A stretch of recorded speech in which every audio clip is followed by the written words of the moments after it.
Tous les ans, Rémi vient passer ses vacances au bord de la mer Méditerranée. Équipé de son masque, de son tuba et de ses palmes, il découvre les fonds marins et observe les nombreuses espèces qui y vivent. Mais au fil des années, le paysage littoral a profondément changé. Les constructions se sont multipliées et l'environnement naturel s'est sensiblement réduit. Se promenant sur le port, Rémi aperçoit un panneau indiquant un projet d'extension. Mais jusqu'où vont s'étendre ces constructions? Si cela continue, tout le littoral sauvage va disparaître. Ce serait catastrophique.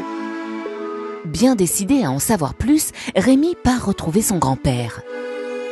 Grand-père, peux-tu m'expliquer pourquoi y a-t-il autant de constructions au bord de la mer? Tu vois, Rémi, le littoral est convoité par de nombreuses activités, comme par exemple la pêche, les loisirs nautiques ou le transport maritime. Et cet endroit attire beaucoup de monde, surtout l'été. Mais c'est aussi une zone particulièrement riche en biodiversité. La majorité des espèces sous-marines est concentrée entre la surface et 30 mètres de profondeur. Hélas, lorsque l'on construit sur le bord de mer, les habitants de ces petits fonds sont détruits pour toujours. De ce fait, il faut trouver un juste équilibre entre le besoin de développer les aménagements et le respect de l'environnement. Mais qui décide de construire?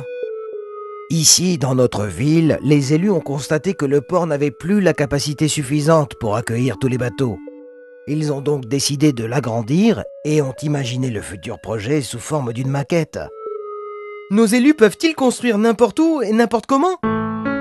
Bien sûr que non, mon garçon. Avant la réalisation d'un projet, il existe toute une procédure à suivre, ainsi que de nombreuses lois à respecter, notamment pour la protection de l'environnement. D'ailleurs, les élus font appel à des scientifiques et des spécialistes qui vont se rendre sur le terrain afin de vérifier si le projet est réalisable. Oui, mais moi, grand-père, je ne suis pas d'accord avec ce projet d'agrandissement du port. Il y a beaucoup trop d'espèces sous-marines qui vivent à cet endroit. Que puis-je faire pour les protéger? Une fois l'étude des scientifiques terminée, une réunion publique est organisée à la mairie. Si tu veux, mon garçon, nous pouvons y aller ensemble. Nous obtiendrons ainsi de nombreuses informations et nous pourrons même exprimer nos inquiétudes quant à l'emplacement du futur port. Mais quelques heures plus tard, en sortant de la mairie, Rémi est toujours aussi inquiet. Lors de la réunion, certaines personnes étaient pour et d'autres contre le projet. Qui va alors prendre la décision finale de construire ou non? La décision finale est prise par les élus en fonction des lois, des données scientifiques et des avis de la population.